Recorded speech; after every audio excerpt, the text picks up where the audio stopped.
Bienvenue. Si c'est la première fois pour toi de te connecter parce que quelqu'un t'aurait parlé de nos séances d'études bibliques hebdomadaires, bienvenue. Toi qui as déjà l'habitude de te connecter tous les mardis, tous les mercredis et tous les jeudis, bienvenue. Toi qui as récemment découvert nos séances d'études bibliques et qui a pris la résolution de t'éduquer spirituellement, bienvenue à toi, ce père de famille. Bienvenue à toi, cette mère de famille qui a pris la résolution de se réunir derrière cette tablette, derrière ce téléphone, derrière cet ordinateur avec ses enfants 3 fois par semaine pour votre séance d'études bibliques familiales. Bienvenue ma soeur, bienvenue mon frère. Je remercie le Seigneur Jésus-Christ pour ta vie. Je remercie le Seigneur Jésus-Christ pour vos vies. Je le remercie d'avoir mis dans vos cœurs de vous intéresser aux choses spirituelles. La parole de Dieu nous enseigne dans le premier livre des rois. Dans 1 roi chapitre 16, versets 29 à 30, la parole de Dieu dit que Achab, fils d'Omri, commença à régner sur Israël la 38e année d'Asa, roi de Juda. Et Achab, fils d'Omri, régna sur Israël à Samarie 22 ans. Et Achab, fils d'Omri, fit ce qui est mal aux yeux de l'Éternel, plus que tout ce qui avait été avant lui. La parole de Dieu nous dit que Achab, fils d'Omri, a été un méchant roi. La parole de Dieu dit que Achab, fils d'Omri, a été pire que tous ceux qui l'ont précédé, plus que son père même. La parole de Dieu dit que Achab, fils d'Omri, a été pire que Jéroboam, le fils de Nébat. La parole de Dieu dit que lorsqu'un roi est méchant et mauvais, on ne doit pas manquer de le signaler. Je ne sais pas si tu es le genre de chrétien qui pense que tu dois te taire si un dirigeant est un dirigeant abominable. Je ne sais pas si tu es le genre de chrétien qui se groupe seulement derrière la majorité pour apprécier ou bien pour déprécier un homme politique. Mais la parole de Dieu te dit ce soir, et c'est écrit dans la Bible, qu'il y a un roi qui s'appelait Achab et qui était mauvais et qu'il était même pire que tous ceux qui l'avaient précédé.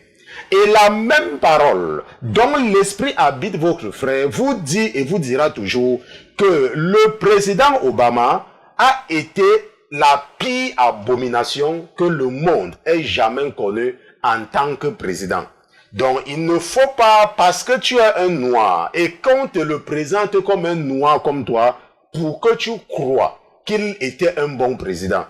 Il ne faut plus te laisser tromper que, lorsqu'il était devenu président, il avait sauvé l'Afrique. Mais si tu te retournes aujourd'hui et tu regardes très bien en Afrique, tu vas te rendre compte que les mêmes dictateurs qui étaient là avant Obama sont les mêmes dictateurs qui sont toujours là après son départ. Juste pour te confirmer qu'il avait été mis là pour accomplir un plan diabolique, un plan démoniaque, et qu'il a été pire que tous ceux qui l'ont précédé, et peut-être même qu'il sera même le plus pire de tous les présidents que le monde ait jamais connu.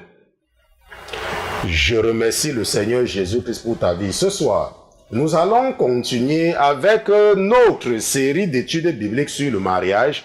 Le mariage, selon la Bible, hier, nous avons commencé avec la première partie. Et ce soir, nous allons continuer ce que nous avons commencé hier. Le mariage selon la Bible, deuxième partie. Mais avant toute chose, avant de nous aventurer à utiliser la chair et le sang pour enseigner les princes et les princesses que vous êtes, nous allons d'abord nous assurer de la présence de notre patron dans ce studio.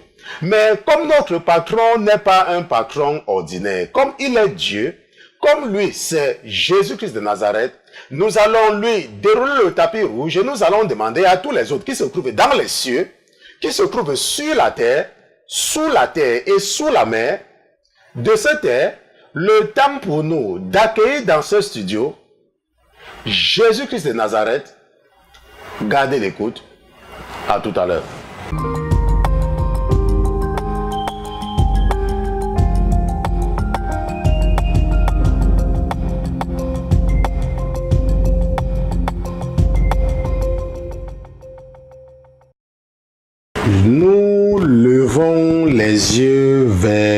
notre montagne, nous levons les yeux, d'où nous vient notre secours. Nous levons nos yeux ce soir vers Sion, nous levons nos yeux ce soir vers Jérusalem, nous levons nos yeux ce soir dans la direction de là où notre frère Élie avait invoqué son Dieu, le Dieu qui réagit par le feu. Nous levons nos yeux dans la direction du bâton de Moïse, dans la direction où Moïse avait levé son bâton et qui avait séparé la mer Rouge. Nous levons nos yeux vers là où notre frère Moïse était tenu et là où il avait déclaré à ses frères, lorsqu'il les avait délivrés de la servitude de Pharaon, que regardez l'armée de Pharaon que vous voyez aujourd'hui, parce que cette armée, vous ne la reverrez plus jamais.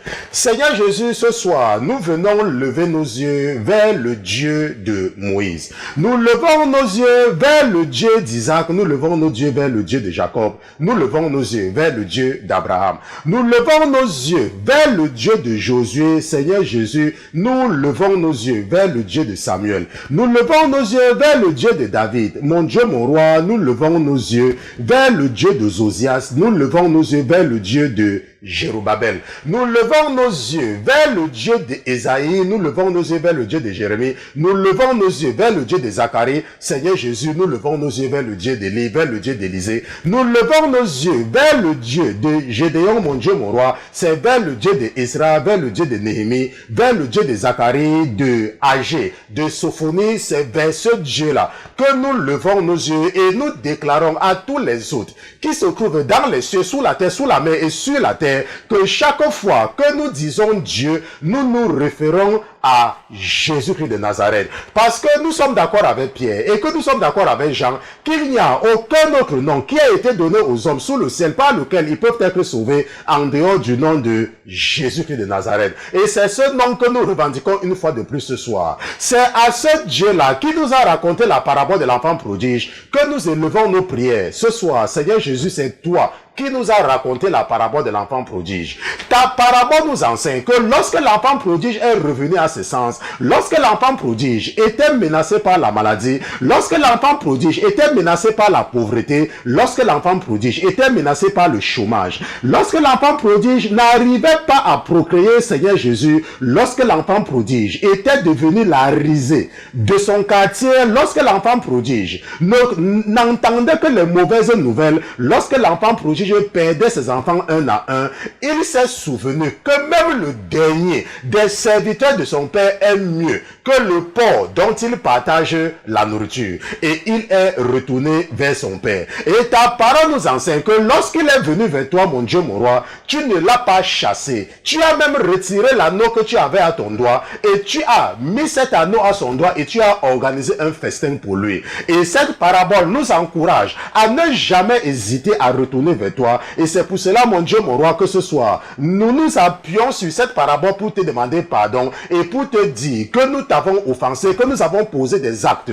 que l'ennemi a exploité pour se moquer de toi, que tes ennemis ont utilisé pour blasphémer ton nom. Mais mon Dieu, mon roi, nous nous rappelons que nous avons eu tort de ne pas nous appuyer sur les instructions et les ordonnances que tu nous as données par ceux-là qui nous ont précédés. Et pour cela, nous te demandons pardon. Ma sœur te demande pardon ce soir. Mon frère te demande pardon. Ma sœur reconnaît qu'elle t'a offensé. Mon Dieu, mon roi, mon frère reconnaît qu'il a péché.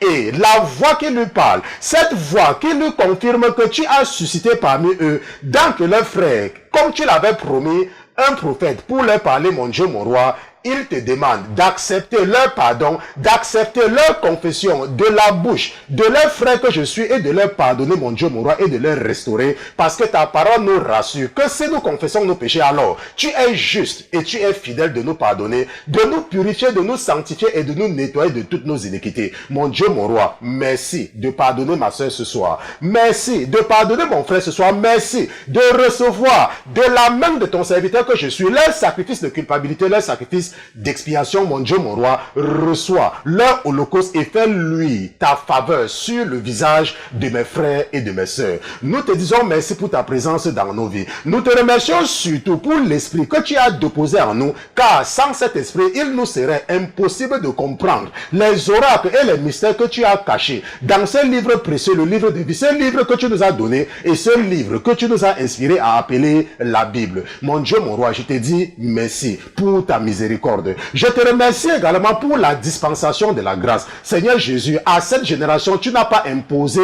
de faire de façon perpétuelle, de verser perpétuellement le sacrifice des bœufs, des moutons et des chèvres. Tu nous as donné un sacrifice ultime pour remplacer ce sacrifice. Et en plus de cela, le sacrifice ultime que tu nous as donné est même meilleur que le sang des boucs et des bœufs qui ont coulé pendant des décennies et pendant des années, parce que ce sang-là, c'est ton propre sang, le sang que tu ne peux pas rejeter. C'est le sacrifice de ton Fils unique que tu ne peux pas rejeter, et tu nous as donné cela par amour. Mon Dieu, mon roi, c'est pour cela que nous te disons merci une fois de plus ce soir. Nous sommes reconnaissants de ton sacrifice. Nous sommes reconnaissants, Seigneur, que tu avais mis ton rôle en péril juste pour nous donner une occasion de rachat, et que si nous marchons dans une nouveauté de vie, alors certainement, nous passerons l'éternité avec toi. Nous chanterons un jour avec les anges au paradis, nous chanterons un jour avec les séraphins, et nous verrons certainement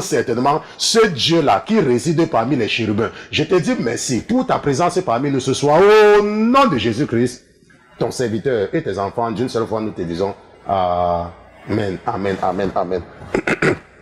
Donc, nous remercions Dieu pour Jésus-Christ. Nous remercions Jésus-Christ qui est présent avec nous ce soir. Nous le remercions parce qu'il est Dieu. Nous le remercions parce que sans Jésus-Christ, comme je le dis toujours, il nous serait totalement impossible d'avoir une relation avec Dieu, n'est-ce pas? Il nous serait impossible d'avoir une relation avec le Saint-Esprit. Lorsque Jésus partait, il a dit, je vais, n'est-ce pas, vous préparer une place. Et lorsque je serai parti, je vous enverrai un consolateur. N'est-ce pas, lorsque je serai parti. Et c'est lui qui va vous permettre de comprendre certaines choses. Parce que là, maintenant, vous ne pouvez pas comprendre. Mais quand je serai parti, que c'est bien pour vous que je m'en aille. Parce que si je ne pars pas, il ne viendra pas. Donc, et comme je vous dis toujours, parce que vous êtes de plus en plus nombreux à m'écrire, et bien évidemment, je vous ai dit que ne m'écrivez pas trop. Ok, parce que lorsque vous m'écrivez trop, je n'ai pas aussi trop le temps, n'est-ce pas, pour préparer les enseignements, n'est-ce pas, ou alors je dors peu. Et si je ne dors pas assez, ok, vous allez aussi rester 1 semaine ou 2 semaines sans études bibliques, parce qu'il va bien falloir que j'arrête pour me reposer, ok. Donc, il ne faut pas trop bombarder le pasteur Christian avec les questions, ok. Peut-être que le Seigneur va envoyer quelqu'un.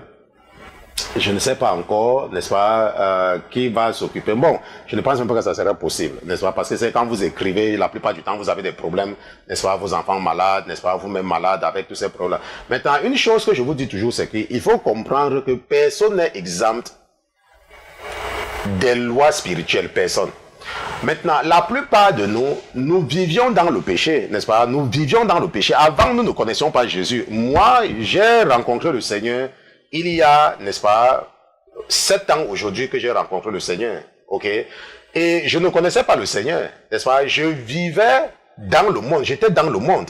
Même si je faisais semblant de dire, oh Dieu, Dieu, Dieu, mais je ne savais même pas qui il est, ok? Je n'avais pas de relation personnelle avec lui. De la même façon que toi, n'est-ce pas, qui a peut-être donné ta vie à Jésus il y a de cela quelques mois, ou bien de cela quelques semaines, n'est-ce pas? La même chose. Tu marchais avant, n'est-ce pas? Tu partais à l'église, c'est vrai. Tu partais même, tu avais même abandonné le catholicisme depuis, mais tu continuais toujours à poser certains actes. Tu continuais à boire, tu continuais à faire le commérage, tu continuais, n'est-ce pas, même à continuer avec les avortements, avec des relations qui n'étaient ni bénies par les hommes, ni bénies par Dieu, n'est-ce pas? Et tu croyais, n'est-ce pas? Tu croyais que tu étais en Christ. Et tu avais des problèmes. Mais maintenant, tes problèmes se sont seulement empirés. Ok? C'est comme nous savons qu'il y a 1, il y a 2, il y a 3. Tes problèmes se sont empirés. Et parce que tu savais déjà qu'il y a un Dieu, tu as commencé à prier. Maintenant, lorsque tu viens à Jésus, il faut comprendre que tes problèmes ne vont pas partir une seule fois. Parce que ça a pris du temps pour que ces problèmes s'installent, et ça va également prendre du temps pour que ces problèmes s'en aillent. Mais à la différence que le processus de retour, ça veut dire que l'inverse peut être accéléré en fonction de la vie que tu mènes. Ça veut dire quoi? Ça veut dire que si tu prends la résolution de marcher, n'est-ce pas, de façon radicale dans une nouveauté de vie, alors tes problèmes aussi vont changer de façon radicale. Est-ce que tu comprends? Mais si tu prends le temps de traîner, tu pourrais être victime de ce que je vous ai enseigné sur l'esprit des Amalécites. Ça veut dire que tu vas prier, c'est vrai, Dieu t'écoute, mais comme toi aussi tu pars doucement, lui aussi il va partir doucement avec sa réponse. Donc c'est pour cela que lorsque tu décides de sortir du monde, sors une fois. Il ne faut pas sortir moitié-moitié, comme si tu as peur des gens ou comme si tu veux faire plaisir aux gens. Est-ce qu'on se comprend? Moi qui te parle là, j'ai une famille, j'ai des sœurs, j'ai des cousins, j'ai des neveux, j'ai des oncles, j'ai des tantes. Mais lorsque j'étais dans la maladie, ils ne pouvaient rien faire pour moi. Ce qui fait que lorsque je suis sorti de la maladie, seulement le bon sens, je dis seulement le bon sens, a fait que je me dise que non, c'est mieux que je me mette au service de celui-là qui m'a sauvé la vie. Il ne faut pas forcément avoir même reçu le Saint-Esprit pour réfléchir comme ça. Parce que, imaginons que j'étais mort en 2010, imaginons, n'est-ce pas? Imaginons seulement, n'est-ce pas? Prenons cette hypothèse. Parce que je veux seulement aider quelqu'un ce soir, parce que vous êtes de plus en plus nombreux qui venaient vers moi, oh pasteur, mon enfant a ceci, oh pasteur, mes enfants, oh pasteur, moi-même, oh pasteur, oh pasteur, oh pasteur. Prenons un exemple, prenons juste un cas simple. Nous sommes en 2017, n'est-ce pas? Et moi, n'est-ce pas, j'ai été diagnostiqué avec un cancer en phase terminale en 2010. Ok, maintenant, supposons que j'étais mort. Supposons seulement, n'est-ce pas? Mon esprit me dit que je peux supposer. Ok, supposons que je sois mort en 2010. Maintenant, ces oncles et ces tantes-là, et ces frères-là, et ces sœurs-là, devaient appeler qui pour dire qu'ils ont des problèmes? Ils devaient appeler qui? Ils devaient se tourner vers qui pour dire que, oh, j'ai besoin peut-être de 200 euros, oh, j'ai peut-être besoin de 1000 euros, j'ai besoin de 400 euros, j'ai besoin de 500 $, je veux passer. Ils devaient se tourner vers qui? Je serais mort depuis et je serais même déjà complètement pourri. Il n'y aurait que mes os, n'est-ce pas, dans la tombe. Est-ce qu'on se comprend? Donc, il ne faut pas, n'est-ce pas, croire que tu es indispensable à ta famille, que sans toi, les membres de ta famille ne peuvent pas vivre. Laisse-moi te dire, si tu meurs aujourd'hui, aucun membre de ta famille ne va mourir. Donc, si tu as des problèmes et que tu te rends compte que ça ne va pas, n'est-ce pas, donne sérieusement ta vie à Jésus. Donne sérieusement ta vie à Jésus. Parce que plus tu vas tarder, parce que tu peux faire plaisir à ta famille, plus ces problèmes vont persister. Tu vas toujours rester stérile parce que tu peux faire plaisir aux gens qui ne peuvent rien faire pour toi. Tu vas toujours rester dans le chômage parce que tu peux faire plaisir aux gens qui ne peuvent rien faire pour toi. Tu vas toujours être constamment malade parce que tu peux faire plaisir aux gens qui ne peuvent rien faire pour toi. Prends seulement la décision que à partir de maintenant, je vais marcher avec Jésus. Et tu adoptes une vie de prière, tu adoptes une vie de jeûne, n'est-ce pas? Tu cherches les groupes de prière au départ pour apprendre à prier. Je vous ai dit que lorsque tu commences, n'est-ce pas? Il ne faut pas te gêner de savoir, oh, est-ce que les gens ont la même vie de sanctification ou non. Si tu connais un endroit où les gens prient, pas seulement. Toi, va seulement apprendre comment on prie. Et après, maintenant, au fur et à mesure que tu vas commencer à te développer, le Saint-Esprit va maintenant commencer à te retirer ou alors commencer à t'envoyer dans des endroits meilleurs. Mais au départ, ce n'est pas important. Est-ce que ce n'est pas important? Va même là où les femmes mettent même n'importe quoi sur elles, les hommes font n'importe quoi. Va te joindre à eux, n'est-ce pas, au départ, parce que tu vas apprendre. Moi, je n'ai pas appris, n'est-ce pas, ce que je fais. Ce n'est pas que quelqu'un m'a montré ce que je fais. Non, c'est l'esprit. Mais c'est l'esprit. Je n'ai pas hérité de la sainteté FM ou de la sainteté de quelqu'un. Non, c'est l'esprit. Donc, lorsque tu as la volonté de marcher avec Dieu, n'est-ce pas, lui aussi, il va t'aider. Donc, arrête de chercher à toujours faire plaisir aux gens et crois que sans toi, ils ne peuvent pas vivre. Ils vont très bien vivre. Tiens-toi tranquille, ils vont très bien vivre. Sans toi. Parce que si tu meurs aujourd'hui, ils ne vont pas mourir. Est-ce que tu me comprends? Si tu meurs aujourd'hui, ils ne vont pas mourir. Donc, nous allons continuer avec la deuxième partie de notre série d'études bibliques. Le mariage selon la Bible. Hier, par exemple, peut-être nous allons commencer avec notre texte de base qui est Genèse chapitre 2. Donc, nous allons partir dans Genèse chapitre 2, verset 18 à 25. La parole de Dieu dit: Et l'Éternel Dieu dit, il n'est pas bon que l'homme soit seul, je lui ferai une aide semblable à lui. Et l'Éternel Dieu forma de la terre tous les animaux des champs et tous les oiseaux des cieux, et il les fit venir vers Adam pour voir comment il les nommerait, et que tout nom qu'Adam donnerait à chacun des êtres vivants fût son nom. Et Adam donna des noms à toutes les bêtes, et aux oiseaux des cieux, et à tous les animaux des champs, mais pour l'homme, il ne trouva point d'aide semblable à lui. Et l'Éternel Dieu fit tomber un profond sommeil sur Adam, qui s'endormit. Et il prit une de ses côtes et resserra la chair à sa place. Et l'Éternel Dieu forma une femme de la côte qu'il avait prise d'Adam et la fit venir vers Adam. Et Adam dit, celle-ci enfin est os de mes os et chair de ma chair. Celle-ci sera nommée femme en hébreu, Isha, car elle a été prise de l'homme, en hébreu, Ish. C'est pourquoi l'homme laissera son père et sa mère et s'attachera à sa femme et ils seront une seule chair. Or, Adam et sa femme étaient tous deux nus et ils n'en avaient point honte. J'ai lu Genèse chapitre 2 verset 18 à 25, n'est-ce pas? J'ai lu la traduction d'Osterval, n'est-ce pas? Qui est la traduction que nous utilisons ici, n'est-ce pas? À la Sainteté FM, et nous avons expliqué plusieurs fois, ok? Nous avons les versions que nous adoptons, n'est-ce pas? Il y a Osterval, il y a Martin, et puis il y a la nouvelle édition de Genève, ok? Parce que c'est la même chose. Toutes ces traductions viennent de Olivetan, la création d'Olivetan, et nous avons expliqué, nous avons également fait un enseignement sur les fausses versions de la Bible, n'est-ce pas? Parmi lesquelles Louis II également est. Et nous avons expliqué que la majorité des gens, n'est-ce pas? Les anciens païens utilisent Louis II, n'est-ce pas? Parce que ce sont les anciens catholiques. Est-ce qu'on se comprend? C'est ça. Quand tu étais là-bas, c'est Louis II qu'on t'avait. Je vous ai dit que le diable s'est arrangé a déjà bien enfermé les gens. Ok, donc si tu es quelqu'un, un chrétien, tu dis que oh, je suis né de nouveau, tu as tué Louis II. Je ne dis pas que tu n'es pas né de nouveau, mais je dis que la raison pour laquelle tu utilises cela, c'est parce que tu es un ancien catholique. Est-ce qu'on se comprend? Et il faut te débarrasser de ça. Parce que Louis II fait beaucoup de compromis aux catholiques, au catholicisme romain. Et nous avons fait plusieurs démonstrations ici, là. Ok, bon. Maintenant, hier, nous avons bâti les fondations de cette série d'études bibliques sur le mariage selon la Bible. N'est-ce pas? Nous avons expliqué que le diable, pendant que nous étions dans le monde, s'est arrangé, n'est-ce pas, à inculquer en nous certaines pensées. Et même lorsque nous sommes venus en Jésus, nous avons toujours les cicatrices, n'est-ce pas, des fausses doctrines et des hérésies que nous avons appris lorsque nous étions dans les ténèbres. Je vous ai expliqué, c'est la même façon quand tu te blesses. Quand tu te blesses, n'est-ce pas, si la blessure est très grande, ça va laisser une cicatrice très grande. Et la cicatrice va prendre des années avant de disparaître. Si c'est une petite blessure, donc plus tu es âgé, ça veut dire que plus tu as donné ta vie à Jésus à un âge avancé, plus également tu es tellement plein, n'est-ce pas, de certaines hérésies et de certaines fausses doctrines. Et ça sera très difficile pour toi d'accepter certaines choses. N'est-ce pas? Tu auras toujours tendance, quand tu entends quelque chose, tu auras toujours tendance à rejeter.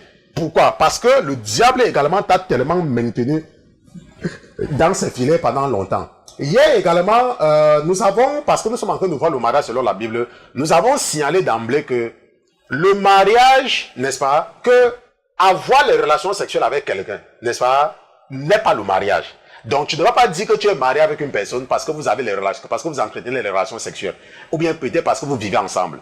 Est-ce qu'on se comprend? Et nous avons dit que même si tu as les enfants avec quelqu'un, n'est-ce pas, ça veut dire que tu couches avec quelqu'un et après un enfant est venu par hasard, comme on dit souvent, et tu te dis que, ok, comme on a maintenant les enfants, on va vivre ensemble. Ce n'est pas le mariage. Ok? J'ai précisé cela hier au départ pour que tu ne continues plus, ou bien pour que les voix, n'est-ce pas, qui sont en toi ne continuent plus à te tromper que tu es marié.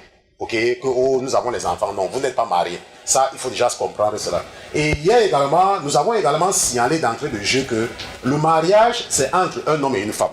Donc, si tu es une lesbienne, ça veut dire que si tu couches avec une autre femme et que tu es dans un pays où c'est autorisé, vous n'êtes pas marié. Ok? Ça, ce n'est pas le mariage. Ok? C'est une abomination. De la même façon avec les hommes, n'est-ce pas? Le mariage, c'est entre un homme et une femme. Donc, si tu es un homme et que tu couches avec un homme, ça, c'est une abomination. Et tu dois te repentir. Ok? Tu dois te repentir. Parce que si tu meurs en menant cette vie-là, tu vas aller en enfer. Et il ne faut pas laisser le diable te tromper que tu es né comme ça. Tu n'es pas né comme ça. Dieu ne t'a pas accouché avec cet esprit. C'est un mauvais esprit, n'est-ce pas, qui est en toi. C'est un mauvais esprit. C'est le même esprit, n'est-ce pas, qui encourageait certains, par exemple, à adorer les statues de Marie. Ok, lorsque nous étions dans le monde, n'est-ce pas, lorsque nous étions dans cette hérésie-là, on priait devant les statues et pour nous, on croyait que ça avait un sens. On croyait que c'était normal, mais c'est aujourd'hui que nous sommes dans la lumière, que nous nous rendons compte que nous étions seulement les victimes, n'est-ce pas, de la ruse du diable. Et beaucoup de personnes aujourd'hui limitent Dieu parce qu'ils ont toujours cette image, n'est-ce pas, que le diable les a donnée de Dieu. Parce que le diable s'est arrangé à représenter Dieu comme un homme. Donc beaucoup de gens, quand ils pensent à Dieu, ils croient que Dieu est un homme. Et parce que pour eux, l'homme ne peut pas faire certaines choses, ils croient aussi que Dieu ne peut pas faire certaines choses. Et leur foi est chancelante. C'est pour cela que lorsque tu as un problème, parfois, parce que le diable t'a donné la photo de Jésus, et le diable t'a donné la photo de Marie, tu crois que Dieu est un homme. N'est-ce pas? Dieu n'est pas un homme. Et c'est pour ça que Dieu ne veut pas qu'on se fasse des images et qu'on se fasse des représentations. Parce que c'est un piège que l'ennemi a tendu et beaucoup de gens tombent et ça les amène à limiter. Donc même quand ils sortent du catholicisme, ils ont toujours cette cicatrice de croire que Dieu est un homme. Dieu n'est pas un homme. C'est pour ça que lorsqu'il est venu, il a dit son fils. Mais la Bible nous dit que personne n'a jamais vu Dieu. Personne. Donc lorsque Jésus est retourné pour reprendre sa place de Dieu, il n'est pas le Jésus qui était sur la terre. Le Jésus qui était sur la terre, Dieu a bien pris le soin de dire que mon fils. Et quand Jésus était sur la terre, il prenait bien le soin de dire mon père. Parce qu'il ne faut pas croire que Dieu est un homme. Dieu n'est pas un homme. Il s'est fait chair, n'est-ce pas, c'est vrai, pour nous racheter. Mais dès qu'il est parti, il est devenu Dieu. Et personne n'a jamais vu Dieu. Et Dieu n'est pas un homme. Donc quand tu as des problèmes, arrête de croire que tu as affaire à un homme. Non. Les choses que nous avons, que nous comprenons, ce sont seulement les choses que Dieu nous permet de comprendre. Parce qu'il y a des choses qu'il ne nous a même pas permis de comprendre. Par exemple, si par exemple tu as fréquenté jusqu'en classe de terminale, je prends un exemple. Comme la plupart des gens, si tu as fréquenté pas jusqu'en classe de terminale, n'est-ce pas, ça veut dire que tu as un bac, n'est-ce pas? Il est évident que si je te demande de me résoudre l'équation de Schrödinger à 2 dimensions, tu ne pourras pas. Est-ce que tu me comprends? Si je te demande de me résoudre l'équation de Schrödinger à 2 dimensions, tu ne pourras pas. Si je te demande de me définir ce que c'est que la théorie de la fonctionnelle de la densité, tu ne pourras pas. Et si je te demande de m'élaborer, n'est-ce pas, la théorie de la relativité, tu ne pourras pas. Si tu n'as pas fait une certaine série quand tu étais au lycée, tu ne pourras pas. Si je te demande par exemple de me donner, n'est-ce pas, à quoi est égal le gradient du Laplacien, tu ne pourras pas. Est-ce que tu comprends? C'est parce que tu es limité. Donc de la même façon, même si comme moi tu as tellement fréquenté, n'est-ce pas, il y a toujours des choses que tu ne connais pas. Est-ce qu'on se comprend? Et c'est parce que ce que nous connaissons, ce n'est que ce que Dieu a permis.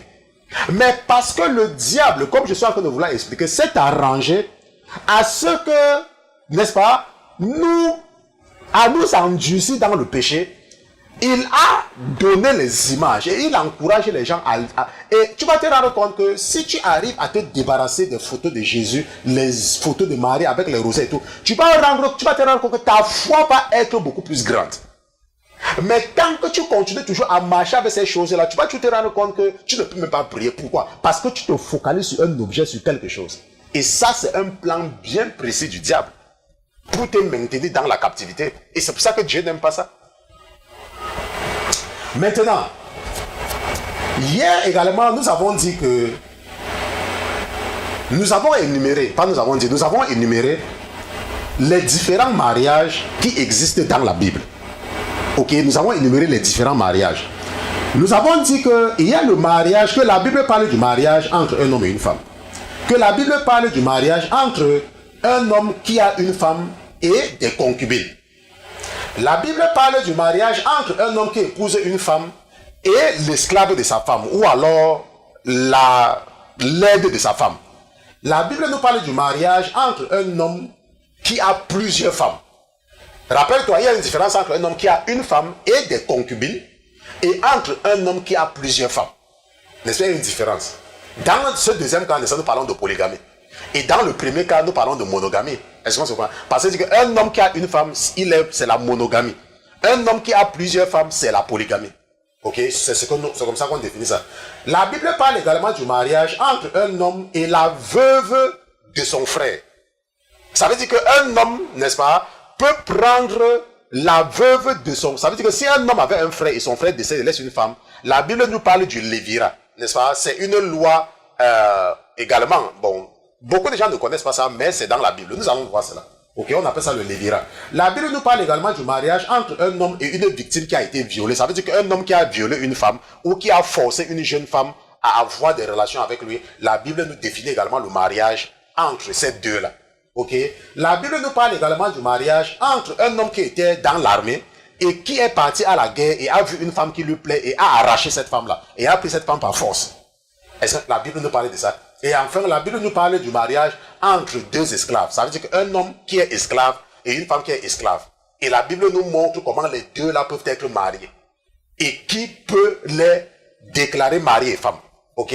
Et nous allons voir tout cela. Ce sont les 8 cas de mariage que nous avons introduits hier. Et aujourd'hui, nous allons donc commencer. Et nous avons dit qu'après avoir développé tous ces mariages-ci, nous allons maintenant également voir la gestion des finances dans un couple. Et après la gestion des finances, nous allons également étudier les relations sexuelles entre un couple marié.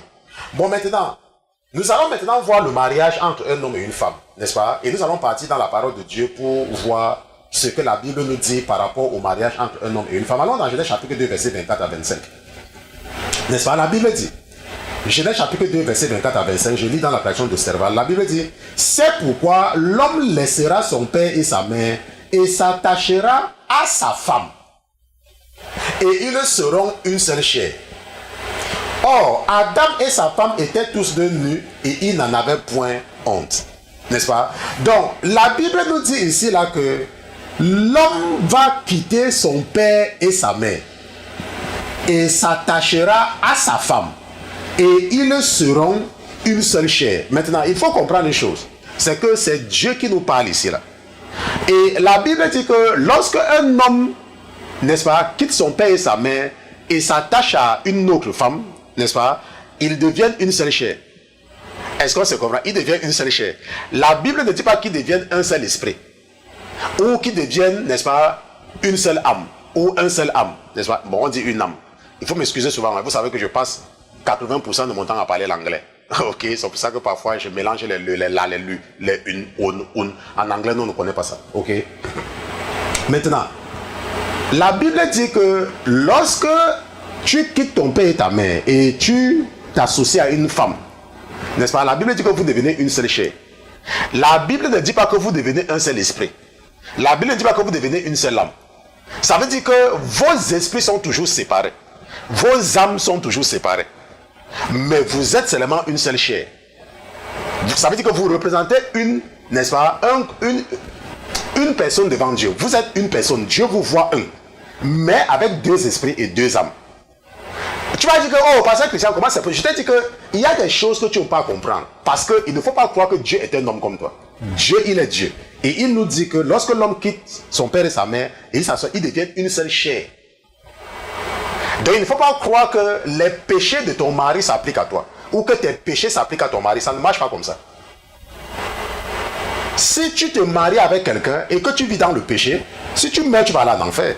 Ça ne veut pas dire que ton partenaire va aller en enfer. Non, ton partenaire va aller au paradis.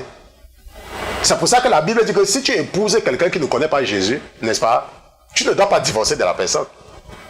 Peut-être la personne peut être sanctifiée par toi.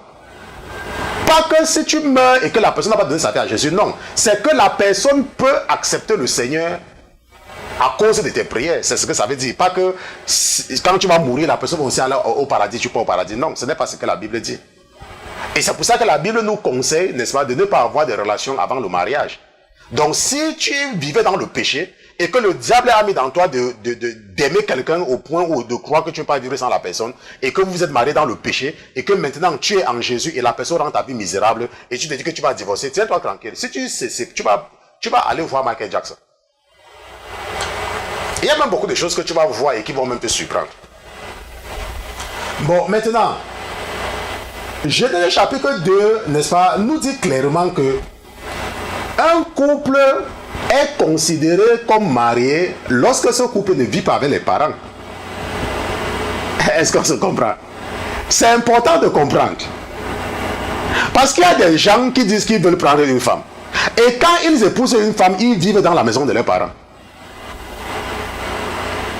Ça, ce n'est pas le mariage. Enfin, ce n'est pas. Enfin, moi, ma Bible ne me dit pas ça. La Bible dit que c'est pourquoi l'homme laissera son père et sa mère. Tu dis que tu es marié. Tu prends l'enfant de quelqu'un, tu viens vivre chez tes parents avec. Ça, ce n'est pas le mariage. Enfin, ça, ce n'est pas le mariage selon la Bible. Rappelle-toi, nous sommes en train de tuer le mariage entre un homme et une femme. Ce n'est pas le mariage. Parce que ça ne remplit pas déjà le critère de base d'un homme qui est marié. Ça ne remplit même pas. C'est vrai que si tu prends une femme et que tu viens vivre avec tes parents et que vous... Déjà, je veux déjà que tu comprennes que dis que tu es marié, dis que tu es le mari d'une femme. Ça veut dire que tu as quitté ton père et ta mère, tu es parti habiter ailleurs. Tu es parti habiter quelque part avec ta femme. C'est là où Dieu voit déjà que tu es même un mari, que tu es un homme marié. Parce que tu es là, tu dis que tu es un homme, mais chaque fois que tu as les problèmes, tu te tournes vers ta mère pour lui demander ce que tu dois faire. Tu n'es pas marié. Enfin, moi, je peux dire ça ne sont pas les paroles du pasteur Christian, ça c'est la Bible. C'est pourquoi l'homme laissera son père et sa mère. Sors de la maison de ton père. Va chercher ta maison avec ta femme et tu restes avec elle là-bas. Va, sors de la maison de tes parents. Maintenant, et la Bible dit que selon une chair, oh, Adam était tous deux nus et ils n'en avaient point honte. Bon, maintenant, ce qu'il faut également comprendre, c'est que, supposons que tu es marié, ok, supposons que tu es marié et que tu es parti vivre quelque part, bien évidemment, tu vis avec ta femme, n'est-ce pas, et tes enfants quelque part, et tu as peut-être les parents âgés. Ok, rappelle-toi, la Bible nous dit que nous devons honorer nos parents. Donc, ce n'est pas parce que la Bible dit que tu dois, n'est-ce pas, prendre ta femme, aller que si, par exemple, ton père est malade, ou ta mère est malade, tu ne dois pas les prendre chez toi. Tu dois les prendre pour les aider, ou s'ils ont vieilli. Est-ce qu'on se comprend? Parce que c'est important de comprendre. Ok, parce qu'il y a des gens, parfois, quand ils lisent, il faut seulement comprendre ici, là, l'esprit ou le message, n'est-ce pas? Il faut pouvoir entrer dans la mentalité, c'est-à-dire dans les intentions de Jésus. Et pour pouvoir comprendre Dieu, il te faut un esprit particulier. C'est pour ça qu'il y a des gens qui lisent la Bible ne comprennent pas. Ou alors ils font parfois des interprétations erronées. Parce que tu ne peux pas comprendre la Bible sur un raisonnement humain. Tu ne peux pas. N'est-ce pas? Pour comprendre la Bible, il te faut un esprit particulier. Donc, la Bible a dit que si je veux me marier, n'est-ce pas? Je dois prendre une femme et je dois aller loin de mes parents. Maintenant, si je suis loin de mes parents et à un moment donné, mes parents ont vieilli, n'est-ce pas? Et que je me rends compte qu'ils ne peuvent plus vivre. Peut-être mon père est vieux, il est malade, il peut pas, je le prends avec moi. On se comprend, je le prends avec moi. Si je pense que c'est moi que je peux bien m'occuper de lui, je le prends avec moi. Ou bien ma mère, ou bien mes beaux-parents, ou bien tu dois le faire. Parce que tu dois t'occuper de tes parents. Ils sont occupés de toi quand tu étais petit. Et là, ils ont maintenant besoin de toi. Maintenant, le cas où on dit que tu dois aller loin, c'est lorsqu'ils sont bien portants. Ça veut dire que ton père travaille, ta mère travaille, ils sont le moins, ou bien ils peuvent se prendre en charge, n'est-ce pas? Tu dois aller rester loin de tes parents avec ta femme. Parce qu'il y a les hommes qui sont d'abord très irresponsables. Ils n'ont pas la force et ils sont partis ramasser la femme de la fille de quelqu'un chez elle pour venir la faire souffrir dans la maison de ses parents. Et elle ne peut pas dormir. Et elle ne peut pas dormir, pourquoi? Parce que tu es en train de faire vivre quelqu'un, n'est-ce pas, dans une situation qui n'est pas biblique. Et Dieu ne peut pas être avec toi. Ok, donc si tu m'écoutes et que tu es encore, n'est-ce pas, victime, n'est-ce pas, de cet esprit-là, aie le courage de chercher un endroit pour aller rester avec ta femme. Et c'est là où, n'est-ce pas, tu pourras, la Bible dit que, et ils étaient tous deux nus, et ils n'avaient point honte. N'est-ce pas? Tu pourras maintenant vivre en harmonie avec ta femme. Tu ne pourras plus rien lui cacher, ou elle ne pourra plus rien te cacher. Parce que vous aurez maintenant votre espace. Mais tant que tu es chez tes parents, elle ne pourra jamais se sentir comme ta femme. Tout comme toi, tu ne vas jamais te sentir comme son mari. Tu vas toujours croire peut-être que c'est ta copine, ou c'est ta soeur, ou c'est ton... Tu dois rester chez tes parents avec tes frères et tes soeurs. Tu ne restes pas chez tes parents avec ta femme. Ta femme n'est pas ta soeur. Maintenant, nous allons maintenant voir un cas quelques cas de mariage. Parce que rappelez-vous, la Bible dit qu'un homme va quitter son père et sa mère et va s'attacher à sa femme, n'est-ce pas? Et s'attachera à sa femme et ils seront une seule chair. Maintenant, lorsque tu quittes ton père et ta mère, n'est-ce pas? Et que tu t'attaches à une femme, est-ce que ça veut dire que vous êtes mariés? Est-ce que ça veut dire que vous êtes mariés? Hier, nous avons répondu à la question. Nous avons dit que ça veut dire que ce n'est pas que vous êtes mariés. Ok? Tu ne peux pas seulement quitter ton père et ta mère et prendre une femme et aller vivre avec elle et dire que vous êtes mariés. Ça, ce n'est pas le mariage. N'est-ce pas? Ça, c'est ce qu'on appelle le concubinage. Ou alors, appelons ça la fornication. Bon, pas la fornication. Bon, ça n'a même pas de définition. Mais ce n'est pas le mariage. Ok, ce n'est pas le mariage. Maintenant, pour pouvoir comprendre le concept du mariage, nous allons partir dans la parole de Dieu et nous allons prendre un cas, le cas d'Isaac, n'est-ce pas? Parce que c'est un cas d'école, n'est-ce pas? Le mariage d'Isaac. Allons dans Genèse chapitre 25, lisons des versets 19 à 21. Genèse chapitre 25, 19 à 21. La Bible dit: et voici les descendants d'Isaac, fils d'Abraham. Abraham engendra Isaac et Isaac, âgé de 40 ans. Donc Isaac était âgé de 40 ans quand il épousa Rebecca, fils de Bethuel l'araméen, de Padam Aram, sœur de Laban l'araméen. Ok? Et Isaac prit instamment, n'est-ce pas? Et Isaac pria instamment l'Éternel pour sa femme, car elle était stérile. Et l'Éternel fut fléchi par ses prières, et Rebecca, sa femme, conçut. Donc ici, là, la Bible nous dit que Isaac avait une femme. Donc c'est pour ça que je vais dire que ça, c'est le cas du mariage entre un homme et une femme. Ils sont mariés, n'est-ce pas, entre un homme et une femme. Mais à partir de quel moment est-ce que ils sont reconnus comme mariés? Ça veut dire que quoi? Ça veut dire que à partir de quel moment est-ce qu'un homme se met avec une femme, et dans le cas où il a seulement une seule femme, bien évidemment, mais à partir de quel moment ils sont considérés comme mari et femme? Ok? Bon, maintenant, si nous partons dans Genèse chapitre 24, nous allons lire des versets 1 à 8. Donc, allons dans Genèse chapitre 24, versets 1 à 8. Allons ensemble là-bas. Genèse chapitre 24. Je n'avais pas préparé, je n'avais pas écrit ça, mais nous allons partir ensemble. Genèse chapitre 24, verset 1 à 8. La Bible dit que, or, Abraham était vieux, avancé en âge, et l'Éternel avait béni Abraham en toutes choses.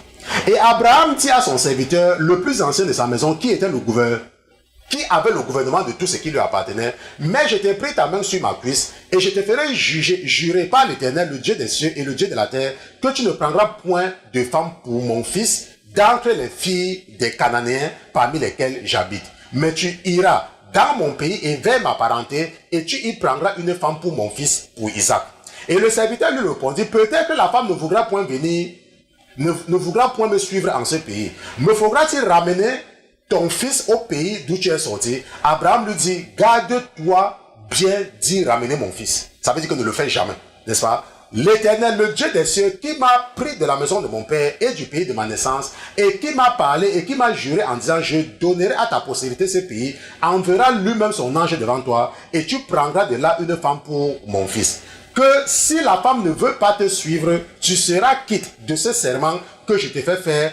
Quoi qu'il en soit, n'y ramène point mon fils. Genèse chapitre 24, verset 1 à 8. La Bible dit qu'à l'âge de 40 ans, lorsque Isaac va atteindre 40 ans, Abraham va juger qu'il est temps que Isaac ait une femme.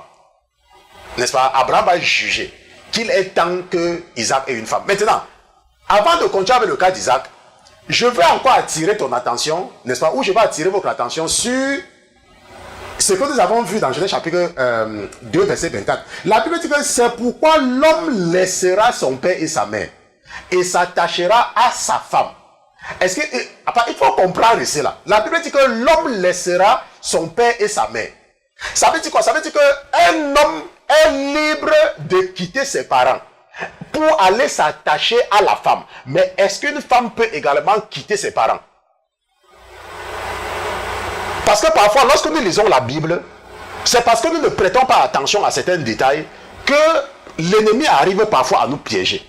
La Bible dit clairement que l'homme, rappelle-toi que dans Genèse, la Bible dit que l'homme a été fait. Et quand la femme a été faite, Adam a donné le nom de femme à la femme. Donc nous savons qui est l'homme, nous savons qui est la femme. Et la Bible dit que l'homme quittera, n'est-ce pas, que l'homme laissera son père et sa mère. L'homme va laisser et va s'attacher à sa femme.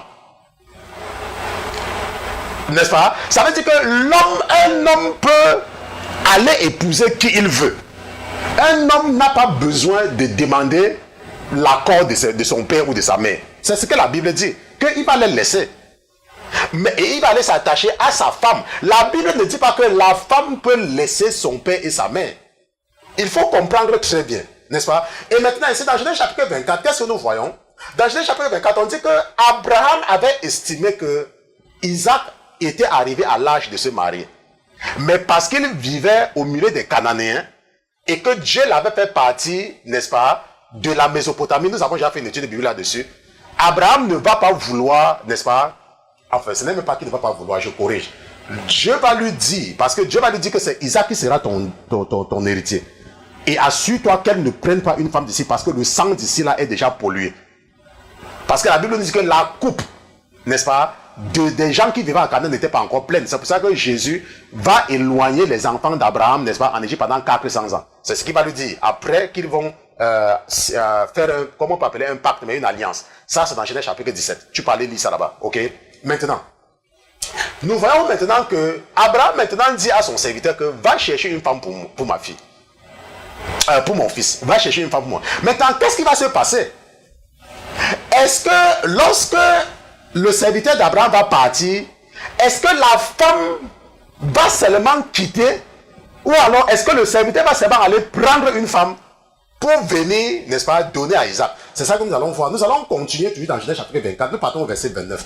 N'est-ce pas? Il y a un tas de choses qui va se passer, n'est-ce pas? Le serviteur va partir. La Bible dit qu'il va arriver quelque part. Il va prier, n'est-ce pas? Oh, le Dieu de mon serviteur Abraham, n'est-ce pas? S'il te plaît, mon patron m'a envoyé, aide-moi. Et entre-temps, n'est-ce pas, Rebecca sera en train de venir puiser de l'eau, ainsi de suite. Mais nous n'allons pas lire tout ça. Si tu veux lire, va dans Genèse chapitre 24, n'est-ce pas? Je ne suis pas là pour lire la Bible pour toi. Ok? Nous partons au verset 29. Et après cela, donc, Rebecca va l'amener chez ses parents, n'est-ce pas? Et la Bible nous dit que, or, Rebecca avait un frère nommé Laban. Et Laban courut dehors vers cet homme près de la source. Aussitôt qu'il eut vu l'anneau et les bracelets aux mains de sa sœur, et qu'il eut entendu les paroles de Rebecca, sa sœur, qui disait, cet homme m'a parlé ainsi, il vint vers cet homme, et voici, il se tenait près des chameaux vers la source. Et il dit, entre, béni de l'Éternel, pourquoi te tiens-tu dehors? Car j'ai préparé la maison et un lieu pour les chameaux. L'homme entra dans la maison et Laban déharnacha les chameaux et donna de la paille et du fourrage aux chameaux et de l'eau pour laver ses pieds et les pieds des gens qui étaient avec lui. Donc nous comprenons que le serviteur n'était pas parti seul. Il avait les gens qui l'accompagnaient. Ok? Et on lui présenta à manger, mais il dit, je ne mangerai point, que je n'ai dit ce que j'ai à dire. Et Laban dit, parle. Alors il dit, je suis le serviteur d'Abraham. Or, l'Éternel a comblé de bénédictions mon Seigneur, et il est devenu grand. Et il lui a donné des brebis, des bœufs, de l'argent et de l'or, des serviteurs et des servantes, des chameaux et des ânes. N'est-ce pas? Bon, il va raconter, n'est-ce pas, tout ce qu'il va raconter, et Sarah va accoucher à l'âge, quand elle sera vieille, ainsi de suite. Je ne peux pas lire tout. Si je lis tout, n'est-ce pas, nous allons passer le temps à lire la Bible. Oh, ça, ce n'est pas l'objectif, ok? Notre objectif, c'est de vous amener à comprendre. Et il va donc raconter tout cela, il va raconter tout cela, n'est-ce pas? Je vais continuer. N'est-ce pas? Je vais seulement continuer. Donc, nous continuons, parce que je devais normalement aller jusqu'au verset 67, mais je vais pas aller là-bas, c'est trop long. Ça va nous prendre trop de temps. Donc, nous allons seulement partir là où, au verset 50. N'est-ce pas? Allons au verset 50. N'est-ce pas? Après que, n'est-ce pas, le serviteur d'Abraham va raconter tout ce qu'il a raconté et tout, n'est-ce pas? Et Laban et Bethuel, rappelle-toi, Laban, c'est le frère de Rebecca. Et Bethuel, c'est son père. Donc, Bethuel, c'est le père de Rebecca. Et Laban, c'est le frère de Rebecca, n'est-ce pas? Et la Bible dit que et Laban et Bethuel répondit et dit, la chose procède de l'Éternel, nous ne pouvons te dire ni mal ni bien. Voici, écoute maintenant très bien. Voici, Rebecca est devant toi. Prends-la et pars. Et qu'elle soit la femme du fils de ton Seigneur, comme l'Éternel l'a dit. Est-ce qu'on se comprend? La Bible dit que et Laban et Bethuel répondit et dit, la chose procède de l'Éternel, nous ne pouvons te dire ni mal ni bien. Voici Rebecca est devant toi. Prends-la et pars. Qu'elle soit la femme du fils de ton Seigneur, comme l'Éternel t'a dit. Et dès que le serviteur d'Abraham eut entendu leurs paroles, il se prosterna en terre devant lui. Le serviteur tira ensuite des objets d'argent et des objets d'or et des vêtements et les donna à Rebecca. Il donna aussi des choses précieuses à son frère et à sa mère. Et il mangeait et but, lui et les gens qui étaient avec lui, et ils y passèrent la nuit, et ils se levèrent le lendemain, et le serviteur dit, renvoyez-moi à mon serviteur. Ok? Bon, maintenant, nous voyons donc que lorsque le serviteur d'Abraham va voir Rebecca, Rebecca ne va pas laisser ses parents. Ce sont les parents de Rebecca qui donnent Rebecca, n'est-ce pas, à Isaac. Ce sont les parents de Rebecca qui donnent Rebecca. La Bible dit dans Genèse chapitre 2 que l'homme peut quitter son père et sa mère. L'homme peut laisser son père et sa mère et aller prendre n'importe quelle femme qu'il veut.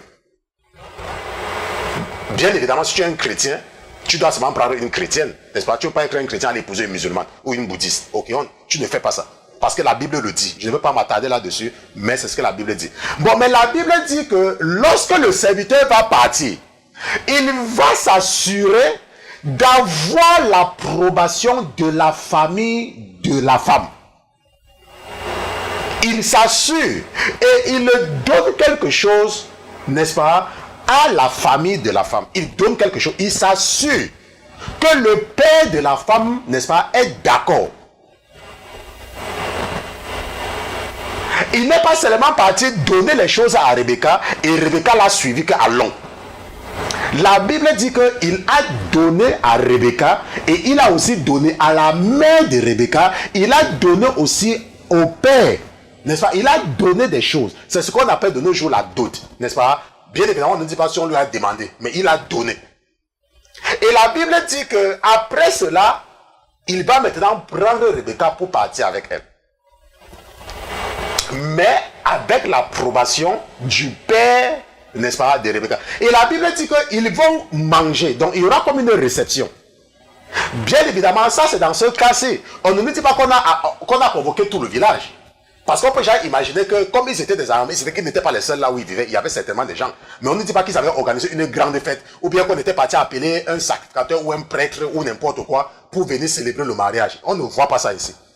La Bible limite cela, n'est-ce pas, dans un contexte familial. Et la Bible dit que Rebecca, le lendemain, va partir. Et c'est la même Rebecca qui va faire des jumeaux. Et c'est la même Rebecca, n'est-ce pas, que Dieu va bénir. Et il n'y a pas eu de cérémonie, qu'on est parti chercher quelqu'un pour venir dire que, oh, vous êtes... C'était, n'est-ce pas, entre deux familles. On peut dire parce que l'autre était l'envoyé d'Abraham. Et comme c'était très loin, la famille de la femme était là et ils se sont entendus et ils ont donné leur fille. Et en ce moment donc, n'est-ce pas, Dieu a considéré Isaac comme marié. Et nous pouvons voir la suite, n'est-ce pas, quand Isaac va rencontrer Rebecca et comment est-ce qu'il va avoir des relations avec elle pour la première fois. Est-ce qu'on se comprend? Parce que c'est très important de comprendre. Donc il faut comprendre que une femme ne peut pas quitter la maison de son père comme ça, sans l'approbation de ses parents. Et parce que nous sommes arrivés au terme de l'étude biblique de ce soir, nous allons continuer demain, n'est-ce pas? Je veux dire que nous allons passer un très long temps, n'est-ce pas, dans cette série, parce que ça c'est évident. Je n'ai pas envie d'aller vite, parce que si je vais vite, il y a des choses que nous allons sauter. C'est pour ça que je veux prendre mon temps. Nous allons passer, même si nous passons des semaines là-dessus, ce n'est pas grave. Ok, c'est très important parce que il y a beaucoup de gens qui seront sauvés, parce qu'il y a beaucoup de gens qui sont en train de vivre ou alors qui ont fait des erreurs. Et comme disait à votre frère Pierre hier après l'étude biblique, il y a beaucoup de femmes qui ont fait l'erreur de quitter leur mariage. Qui ont fait cette erreur. Et donc l'enfer a ouvert la bouche comme ça pour les accueillir. Parce qu'elles disent que, oh, mon mari avec une maîtresse. Et le diable a mis dans leur cœur, n'est-ce pas, de prendre une décision stupide et quitter leur mariage. Et selon elles, elles ont raison. Mais nous allons voir, pendant que nous allons faire cet enseignement-là, nous allons voir ce que la parole de Dieu dit. Pas ce que le pasteur Christian a dit. J'espère que demain, nous aurons l'occasion, n'est-ce pas, d'étudier le deuxième cas, n'est-ce pas, du mariage, qui est entre un homme qui a une femme et des concubines. Et nous allons voir ce que la Bible dit par rapport à cela. Ok. Donc, comme nous sommes arrivés au terme de l'étude biblique de ce soir et que nous avons une question, n'est-ce pas, je vais demander à mon épouse qui est à la régie, n'est-ce pas, de trouver une transition. Et lorsqu'elle sera prête, elle va me faire signe. Et nous allons répondre à la question de l'auditrice dans notre rubrique « Pasteur, j'ai une question ».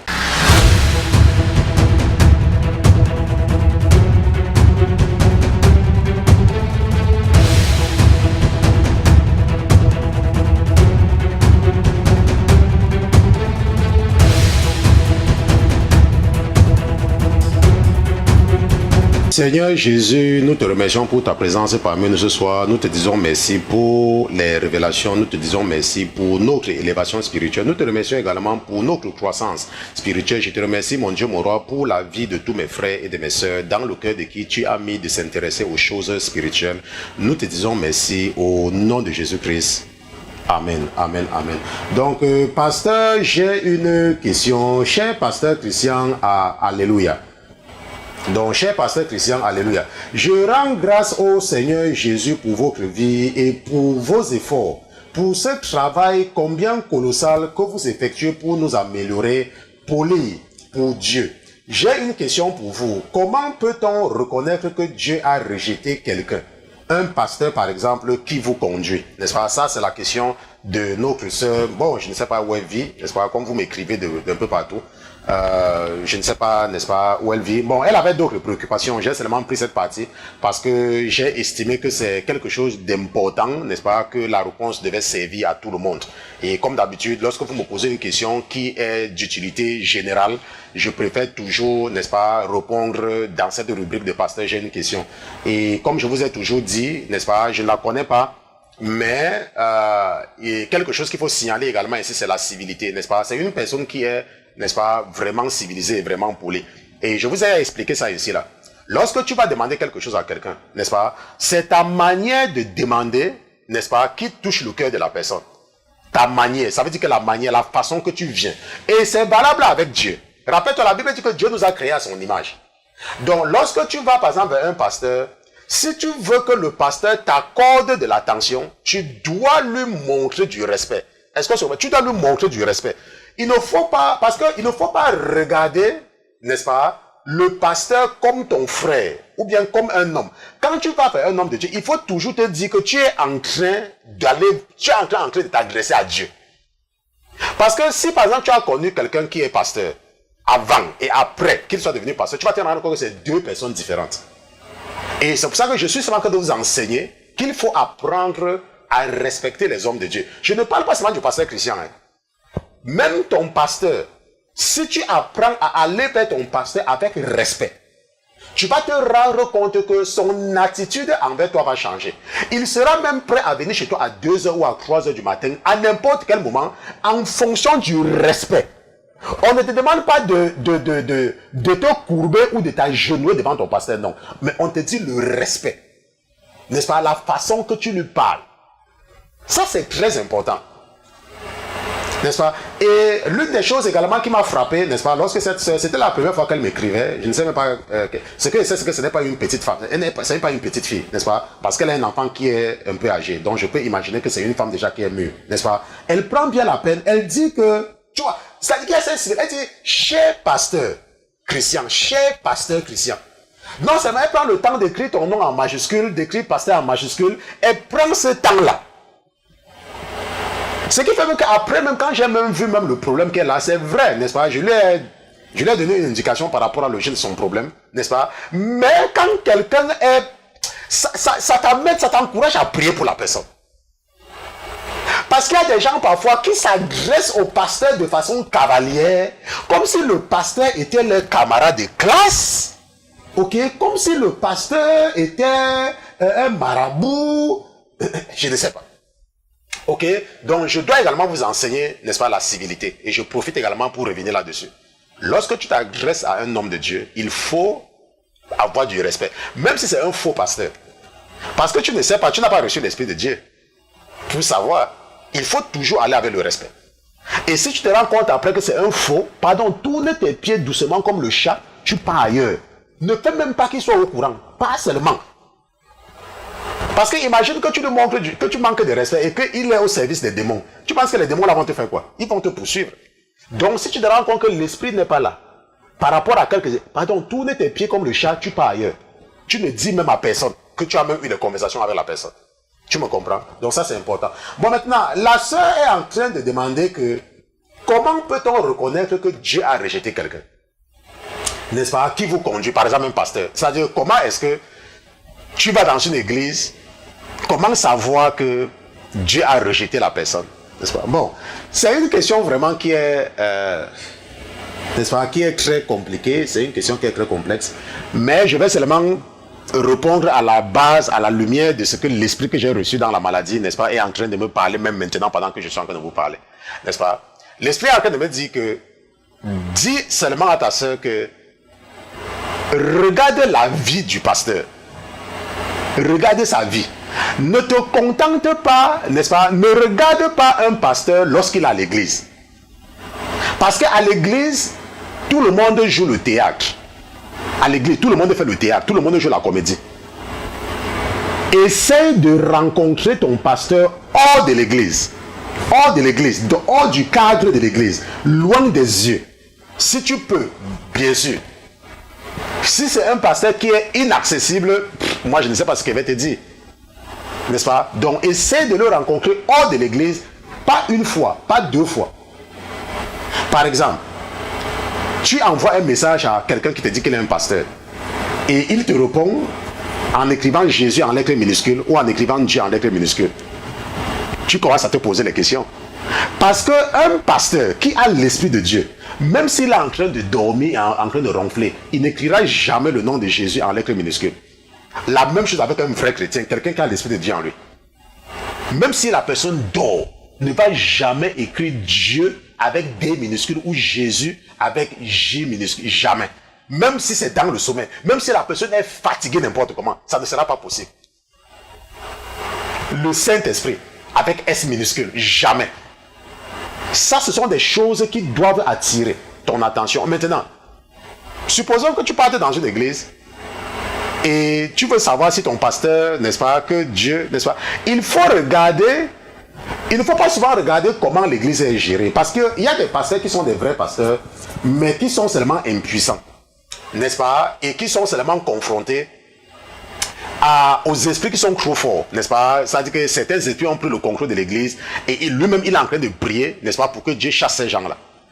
Donc, tu ne peux pas, n'est-ce pas, utiliser le baromètre que l'église est pleine, n'est-ce pas, de faux gens. Et non, tu ne peux pas utiliser, ce n'est pas valable. N'est-ce pas? Ce qui est valable pour savoir vraiment, n'est-ce pas? Parce que moi, ce n'est que ce que l'esprit me dit, n'est-ce pas? C'est que essaye de rencontrer ton pasteur hors de l'église.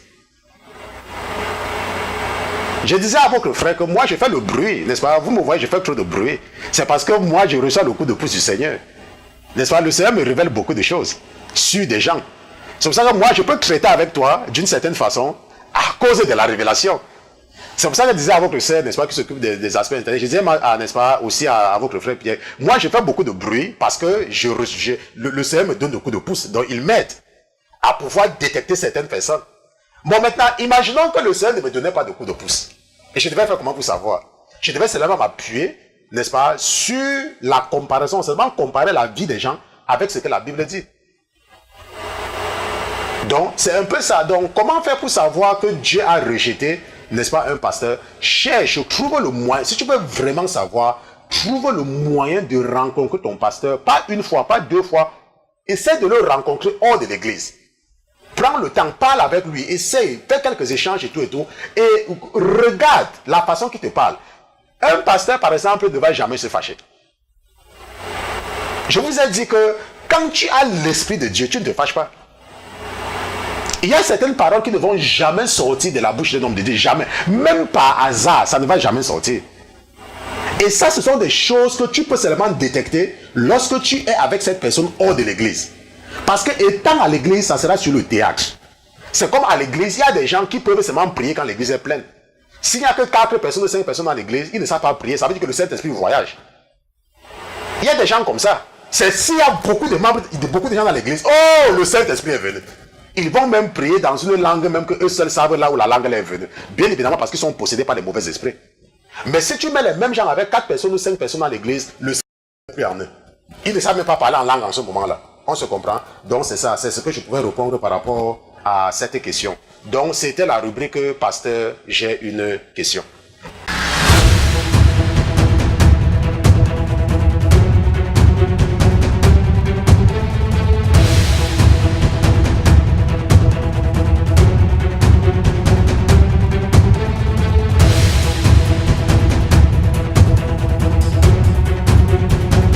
Donc, nous sommes donc arrivés au terme de notre étude biblique de ce soir. Nous allons nous retrouver, si telle est la volonté de votre Père, demain, à partir de 21h, pour continuer avec notre série d'études bibliques sur le mariage selon la Bible. Nous allons prier. Seigneur Jésus, je te remercie d'avoir été présent dans ce studio. Je te remercie pour ma vie. Je te remercie pour ma foi. Je prie, mon Dieu, mon roi, pour mon âme. Je prie également pour mes frères et pour mes soeurs. Et je te remercie de sauver chaque jour davantage mes frères et mes soeurs en ouvrant leurs yeux spirituels et en déposant ta crainte dans leur cœur. Je te remercie également, mon Dieu, mon roi, d'ouvrir leur esprit à comprendre, à lire ta parole et à comprendre les choses que tu as cachées à ceux-là qui se croient sages, alors qu'en réalité, ils sont fous. Nous te disons merci pour ta présence permanente dans nos vies. Au nom de Jésus-Christ, ton serviteur et tes enfants d'une seule voix, nous te disons Amen.